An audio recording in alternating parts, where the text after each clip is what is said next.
આવે છે કે જે પ્રાચીન બર્હિષ જે રાજા બન્યા તેમને એટલા બધા યજ્ઞો કરી કરી અને પૃથ્વી ઉપર દર્ભોના આસન બિછાવી દીધા. તે પૃથુ રાજાના પુત્ર હતા. પૃથુ રાજાના તેમની બે પત્ની હતી, એક શિખંડીની, તેના દ્વારા પાવક, પૌમાન અને શુચિ તેમ સંતાનો થયા, અને નભસ્વિનીથી હવીરદાન નામનો પુત્ર થયો. અને તે હવીરદાનના 6 પુત્રો બર્હિષદ, ગય, શુક્લ, કૃષ્ણ, સત્ય અને જીતવ્રત. એ બર્હિષદ રાજા તેમના ત્યાં 10 પુત્રો થયા, અને તે 10 પુત્રો એક સરખા, અને તેમનું નામ પ્રચેતા પાડવામાં આવ્યું. અને જ્યારે તે 10 પુત્રોનો જન્મ થયો અને તે જન્મ પછી ભગવાનનું ધ્યાન ધરવા માટે આ રાજાએ તો તેમને પ્રજોત્પત્તિ કરવાની આજ્ઞા કરી હતી, કારણ કે આ બધા સ્વયંભૂ મનુના વંશના હતા, એટલે સૃષ્ટિની ઉત્પત્તિ કરવાની તેમની જવાબદારી હતી. એટલે આ લોકો રસ્તામાં જતા હતા, એક વિશાળ સરોવર આવ્યું. તે સરોવરની અંદર સુંદર સંગીત વાગી રહ્યા હતા, અને ત્યાંથી દરેક પરિવારો તે સરોવરમાંથી સ્નાન કરી અને બહાર આવતા હતા. તે સરોવરનું નામ નારાયણ સરોવર, અને ત્યાંથી ભગવાન શંકર અને પાર્વતી પણ તે નારાયણ સરોવરમાંથી બહાર આવે છે. આ પ્રચેતાઓને દર્શન આપે છે, અને તે પ્રચેતાઓને કહે છે કે હું આપને દર્શન આપવા માટે જ અહીંયા આવ્યો છું. અને આ પ્રચેતાઓ પણ ભગવાનના પરમ ભક્ત હતા, તેટલા માટે ભગવાને તેમને, મહાદેવજીએ તેમનું કલ્યાણ થાય તેવા આશીર્વાદ આપ્યા, અને તેમને એક રુદ્રગીત નામનો પાઠ આપ્યો, અને કહ્યું કે આપ આ રુદ્રગીતનો પાઠ કરો કે જેથી આપ પરમ ગતિને પામશો. ભગવાને આપેલું આ રુદ્રગીતનું સતત પઠન કરવા લાગ્યા, અને તે રુદ્રગીતનો તે પ્રચેતાઓ પાઠ કરતા હોય છે. જીતંત આત્મા વિદુર્ય સ્વસ્તયે સ્વસ્તુરસ્તુ મે. જીતંત આત્મા વિદુર્ય સ્વસ્તયે સ્વસ્તુરસ્તુ મે. ભવતારાધ સારાધ્યં સર્વસ્માત્મને નમઃ. આખું રુદ્રગીત છે, પણ આપણે સમય ઓછો છે તેના કારણે આ એક બે પંક્તિ તે શ્લોકની અંદરથી લીધી, અને 1000 વર્ષ સુધી તે આ પ્રચેતાઓ આ રુદ્રગીતનું પઠન કરે છે. અને ત્યારબાદ તે પ્રાચીન બર્હિષ આ બાજુ પ્રચેતાઓ તો ભગવાનનું પૂજા કરવા માટે ગયા હોય છે, પણ તેમના પિતા પ્રાચીન બર્હિષ તેમને આ સમસ્ત સંસારની અંદર આસક્તિ હોય છે, આ માયાની અંદર પડેલા હોય છે. અને ત્યારે ભગવાન ત્યાં નારદ મુનિ તેમને ઉપદેશ આપવા માટે આવે છે. નારદ મુનિને થયું કે તેમના આ સંતાનો, આ પ્રચેતાઓ આટલા બધા ભક્ત છે, અને તેમના પિતાની હજુ આ સંસાર પ્રત્યેની આસક્તિ નથી છૂટી. અને ત્યારે તે પુરંજન રાજાનો એક દ્રષ્ટાંત આપે છે. અને ત્યારે નારદ મુનિ પ્રાચીન બર્હિષ રાજાને કહે છે કે એક પુરંજન નામનો રાજા હતો, અને તે ભોગી અને વિલાસી હતો. તે કામ વાસનામાં ખૂબ જ આસક્ત રહેવા વાળો, અને તે એક વખતે એક નગરમાં જાય છે જે હિમાલય પ્રદેશમાં આવેલું હતું. અને ત્યાં એક ભોગવતી નામની નગરી હોય છે, અને તે નગરીની અંદર એક સુંદર કન્યા પોતાની સાથે 10 સેવક અને સેવિકાઓને લઈ અને ત્યાં આવતી હોય છે અને 5 ફણાવાળો ત્યાં નાગ તેનું રક્ષણ કરવા માટે આવતો હોય છે. તે એકદમ ખૂબ જ સુંદર દેખાતી હોય છે. આને જોઈ અને આ પુરંજન રાજા તેનાથી આસક્ત બને છે અને મોહને પામે છે.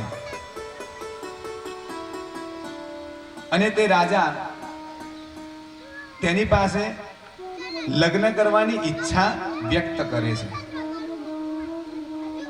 અને આ કન્યા જે ભોગવતી નગરીની અંદર રહેલી હતી તે સ્ત્રી તેની આ જે પ્રસ્તાવના હતી, જે ઈચ્છા હતી તેને સ્વીકારે છે અને કહે છે કે સારું, આપ મારી સાથે લગ્ન કરો અને જ્યાં સુધી આપને આ ભોગ નગરીની અંદર રહેવું હોય ત્યાં સંસારના દરેક પ્રકારના સુખોને ભોગવો. આ રાજા તેની સાથે લગ્ન કરે અને ત્યારબાદ તે આ સંસારની માયામાં ફસાઈ જાય છે અને તેને 1100 પુત્ર અને 110 પુત્રીઓનો જન્મ થાય છે. આમ કરતા કરતા 50 વર્ષ વીતી ગયા અને તેને પોતાના આ પુત્રોને પાંચાલ દેશના સ્વામીની સાથે તેમના કુળની અંદર તેમના પુત્રો અને પુત્રીના લગ્ન કરાવ્યા. આમ પુરંજન રાજાનો જે વંશ હતો તે પાંચાલ દેશની અંદર વૃદ્ધિ પામવા લાગ્યો. આખું એક નગર વસી ગયું અને તેમના સંતાનોના ત્યાં પણ સંતાન થવા લાગ્યા. આ પ્રમાણે તે ખૂબ જ માયાની અંદર આસક્ત બની ગયો અને એ બાજુ બીજી બાજુ આની વૃદ્ધાવસ્થા આવી ગઈ અને ત્યારે એક ચંડવેગ નામના ગંધર્વએ તેની ઉપર આવી અને તે રાજાની તે નગરીની અંદર તે ભોગવતો હતો આ રાજા. એટલે ચંડવેગે ત્યાં ગાળે આવી અને નગર લૂંટવાનો પ્રયત્ન કર્યો. તે જેવો નગર લૂંટવા માટે આવ્યો અને તેનો જે નાગ હતો તે આની સાથે લડ્યો, એ ચંડવેગ નામના ગંધર્વની સાથે. ત્યાર સુધી પણ આ પુરંજનની આંખો ઉઘડી નહીં કે હું આ બધી આસક્તિમાં ફસાયેલો છું. થોડોક સમય વીત્યો અને ત્યાં દુર્ભગા નામની એક સ્ત્રી, આ બાજુ તો યુદ્ધ ચાલતું જ હતું, એ દુર્ભગા નામની સ્ત્રી હતી તે ત્યાં આવી અને આ બાજુ એ દુર્ભગા સ્ત્રીએ પહેલા તો નારદ મુનિની પાસે ગઈ અને તેમને લગ્ન કરવાની ઈચ્છા હતી આ દુર્ભગાને, એટલે તે સ્વીકારી નહીં નારદ મુનિએ. પછી તે વરુણની પાસે ગયા એટલે પવન રાજાએ તેને કહ્યું કે આવો બહેન, એટલે તેની પણ ઈચ્છા અધૂરી રહી. અને ત્યારે પવનજી મહારાજે કહ્યું વરુણદેવે કે આપ મારા ભાઈ પ્રજ્વરની પાસે જાઓ અને તેની સાથે તમે સમસ્ત સૃષ્ટિમાં ફરો અને આખી સૃષ્ટિને આપ ભોગવો, એકલા મને નહીં, આખી સૃષ્ટિના જ ભોગોને ભોગવો અને દરેક પ્રકારના સુખો ભોગવો.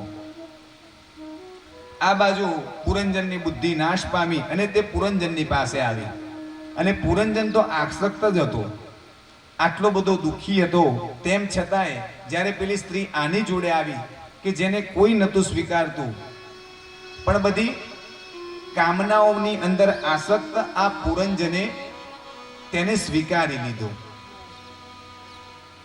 અને ત્યારબાદ એ સ્ત્રીની આસક્તિની અંદર એનો કાળ નજીક આવ્યો અને તે પુરંજનનો દેહનો ત્યાગ થયો અને તેની આસક્તિ સ્ત્રીમાં હતી, તેના કારણે તે પુરંજન રાજા બીજા જન્મમાં પણ સ્ત્રી બન્યો અને બીજા અવતારની અંદર વિદર્ભ રાજાના ત્યાં એની કન્યા તરીકે વિદર્ભી તરીકે તેનો જન્મ થયો અને તે વિદર્ભીના લગ્ન